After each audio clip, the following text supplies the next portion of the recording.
Europe family रखनी है तो इन्होंने चीज़ों का ध्यान रखना चाहिए कि ਤੁਹਾਡਾ ਬੱਚਾ ਕਿਸੇ ਵੱਡੇ ਚੱਕਰ 'ਚ ਨਾ ਫਸ ਜਾਏ। ਅਤੇ ਇੱਕ ਫੈਮਿਲੀ ਸੀ, ਉਹਨਾਂ ਦਾ ਬੱਚਾ ਜਿਹੜਾ ਬਿਲਕੁਲ ਜਵਾਨ ਹੋਇਆ ਸੀ, 18-19 ਸਾਲਾਂ ਦਾ ਹੋ ਗਿਆ ਸੀ, ਲੇਕਿਨ ਉਹਨੂੰ ਜਿਹੜਾ ਬੜੀ ਛੂਟ ਦਿੱਤੀ ਸੀ ਨੇ। ਜਿਹੜਾ ਪਿਓ ਹੈ ਉਹ ਲਗਾਤਾਰ ਤਕਰੀਬਨ 13-14 ਘੰਟੇ ਕੰਮ ਕਰਦਾ, ਉਹਨੂੰ ਨਹੀਂ ਪਤਾ ਹੁੰਦਾ ਕਿ ਮੇਰਾ ਬੱਚਾ ਕੀ ਕਰਦਾ ਹੈ। ਉਹ ਬਾਹਰ ਜਾ ਕੇ ਸਿਗਰਟ ਵਗੈਰਾ ਪੀਂਦਾ ਰਹਿੰਦਾ ਸੀ ਮੁੰਡਿਆਂ ਨਾਲ, ਲੇਕਿਨ ਪਿਓ ਨੂੰ ਕੋਈ ਹੋਸ਼ ਨਹੀਂ ਸੀ। ਜਿਸ ਵੇਲੇ ਪਿਓ ਘਰ ਆਉਂਦਾ, ਮੁੰਡਾ ਆਪਣੇ ਕਮਰੇ 'ਚ ਆਉਂਦਾ, ਪਿਓ ਤੇ ਅੱਗੇ ਥੱਕਿਆ ਟੁੱਟਿਆ ਆਉਂਦਾ ਸੀ, ਜਾ ਕੇ ਲੰਮਾ ਪੈ ਰਹਿੰਦਾ ਸੀ। अगू इन्हें जाना सी सारी फैमिली ने पाकिस्तान। उन्हें मुड़े को पूछा भी कोना ते ओदी जड़ी टिकट है वो नाल ही करवा दी, चलो इन्हू पाकिस्तान लैके जाना है। जिसले जनाब सारी तैयारी शैयारी कर ली ने, मुड़े का बैग बनन लेने, उन्हें अम्मा नू आख्या कि मैं पाकिस्तान को नहीं जाना। अम्मा ने जिसले प्यो नू दस्या, प्यो नू बड़ा गुस्सा लगा। उन्हें आख्या तू पाकिस्तान साडे नाल जाना ही जाना, तू इत्थे कल्ला नहीं रह सकदा। हर प्यो ने जबरदस्ती की। जिसले एयरपोर्ट ते पहुंचे तो एयरपोर्ट ते जिसले बोर्डिंग कराने ले तो मुड़े ने आख्या मैं को नहीं जाना, जे तुसी मेरे नाल ज़्यादा मसला बनाया तो मैं इत्थे रोला पा देंगा। प्यो ने ढेर मना किया, पुत्र चल चलीए। जाहिर गल है एयरपोर्ट ते सख्ती तो कर नहीं सकता। अगू माँ ने भी ढेर आख्या, उन्हें आख्या मैं नहीं जाना, मैं जड़ा इत्थे रवांगा, तुसी सारे जाओ। वो जिसले सारे उतों टुर गए, जाहिर गल उन्होंने टेंशन हुई, चाबी शाबी उन्हें दे दी, थोड़े बहुत मुड़े नू पैसे दिते, चल तू इत्थे रहना पुत्र, ध्यान ना रवी। जवान अपने घर अपार्टमेंट च आ गया जिथे रहिंदा सी फैमिली नाल। अगू जो प्यो पाकिस्तान टुर गया तो पिछू उन्होंने फिक्र लगी सी, बार बार फोन करते सी कि सुना ठीक है, कहता मैं बिल्कुल ठीक है। किस वेले फोन चुकदा है, किस वेले नहीं चुकदा है। अचानक पता लगा कि मुड़ा जड़ा आपू पाकिस्तान पहुंचा है। पाकिस्तान बड़ा वो खजल खुआर होकर अपने घर पहुंचा। जाहिर गल है कदे पाकिस्तान तो गया ही कोई नहीं सी। जिसले घर पहुंचे उन्हें कहा हैर तू किधर आया, उन्हें आख्या मेरा उत्थे दिल नहीं लगा, इस वास्ते जड़ा मैं पाकिस्तान आ गया।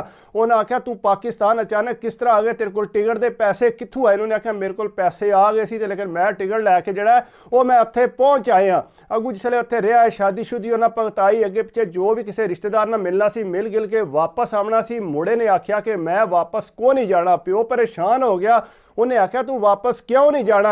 नहीं मैं हुण पक्का पाकिस्तान ही रवां। उन्हें आख्या तू पाकिस्तान क्यों रहना है, पाकिस्तान को मसला मसैल ही जरा तू इत्थे रहने। उन्हें आख्या नहीं मैं नहीं जाना, तुसी जाओ। वो जनाब उन्हें पाकिस्तान जाके भी बहस ला दी कि मैं नहीं जाना वापस बाहर।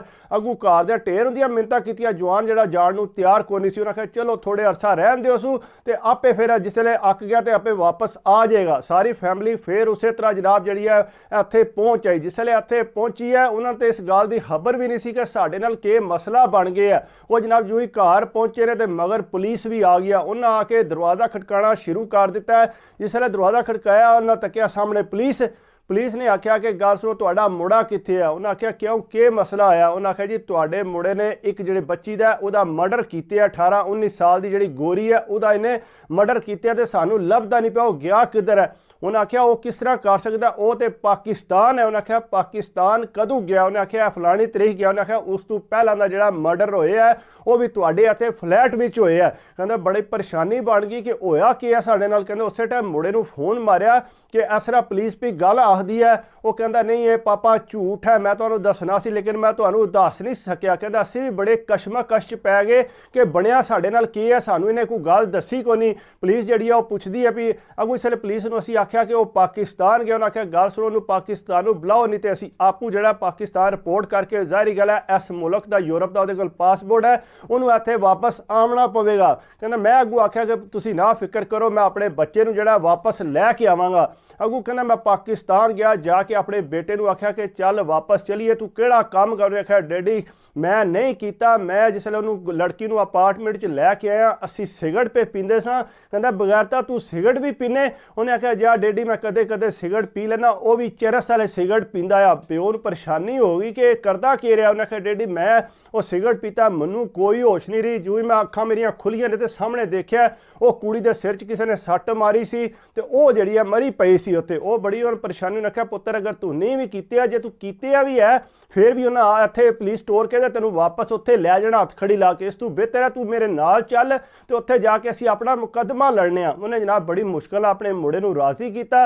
राजी करके जिसले तो यूरोप एयरपोर्ट पर पहुंचा उन्हें आके जिसले पासपोर्ट चैक किया उन्हें मुंडे नूं साइडे ला लिया।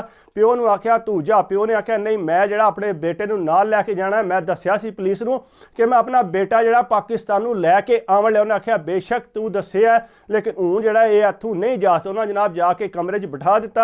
थोड़ी देर बाद पुलिस आई, वो हथ खड़ी ला के उन्होंने जड़ा नाल लै गई। अगू तकरीबन हफ्ता को गुजरिया तो अगे न्यूज़ में भी खबर आ गई सी कि इस तरह बंदा पकड़िया गया जिन्हें जड़ा वो बच्ची का मर्डर किया सी। प्यो नूं बड़ी टेंशन होई कि मैं करा तो करा कि अगू जाके जिसले मुड़े नाल गलबात की, मुड़ा कहंदा कि डैडी मैं कतल नहीं कीता, तुसी जड़ा मेरे वास्ते वकील करो, मैं वकील नूं सारी गल दसांगा। जिसले वकील किया, वकील ने जाके गलबात पूछी, उन्हें कहा जी मैं मर्डर नहीं किया, ये सब झूठ है, किसी होर ने मर्डर किया होना, मैं नहीं किया। बहरहाल जिसले वकील ने सारी गलबात की, अपना केस रखिया, उन्हें आख्या जी अदालत तुहाडा केस जांदा ते पता लग जाएगा तू मर्डर किया या नहीं किया। वो जनाब जिस अदालत गया, उन्हें आख्या जी पूरी इंक्वायरी करो, इन्हां दी जिहड़ी गली है जिहड़ी उत्थे CCTV लगियां ने वो सारी दी इंक्वायरी करके उस दिन दी ते मेरे को अदालत कहदी है पेश करो। जिसले अदालत ने जारी गल है आर्डर दे देना, फिर पुलिस ने फुल इंक्वायरी करनी होंदी है। जिसले पुलिस ने सारी फुल इंक्वायरी की, अगू पिछू सारी इंक्वायरी करके तो जनाब उन्हें अदालत के अगे जा रखी। जिसले रखी वाकई उत्थे पता लगा जवान तो अपने कमरे विच ही आया उत्थे, लेकिन उत्थों जिहड़ा एक होर बंदा निकल के ते उस बिल्डिंग चों गया सी। वो जनाब जिसे बिल्डिंग चों निकल के गया सी तो उन्हें सारी टोटल है किधर गया, अगू जाके काफ़ी दूर जाके एक गड्डी च बैठा है, फिर जाके तुहानूं पता है पूरे शहर दी CCTV ये कढवा लैंदे ने। उन्होंने जनाब पता लग गया फलानी वो गड्डी सी। अगू जिसले वो सारा पता लगा तो पता लगा तो अगू वो भी जड़ा वो निकलिया पाकिस्तानी, वो इहदा यार आया।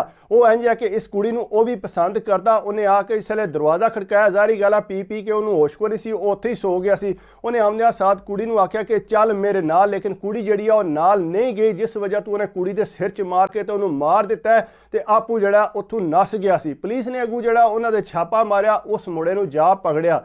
उस मुड़े नूं जिसले पकड़िया ने तो फिर उस मुड़े ने कबूल किया कि वाकई जड़ा मैं मारिया इनू, क्योंकि मैं आया सा उत्थे ना तो ना मैनू चरस दिती गई ते ना ये कुड़ी मेरे नाल जाण नूं तैयार सी, जिस वजह तुम जड़ा मैं इहदे सिर च मार के ते मैं इनू मारिया। वो जनाब फिर पुलिस ने उन्होंने फड़ लिया तो इस जवान नूं जड़ा फिर वो जाहिर गल उन्हें पूछया कि तू चरस वगैरह कित्थों लैने, उन्हें दसिया कि फलाने बंदे कोलों मैं चरस लैना। अगू उस बंदे नूं जाके दुकान तो पकड़िया सी ने कि यह जड़ा बच्चों नूं चरस जड़ा वेचदा है।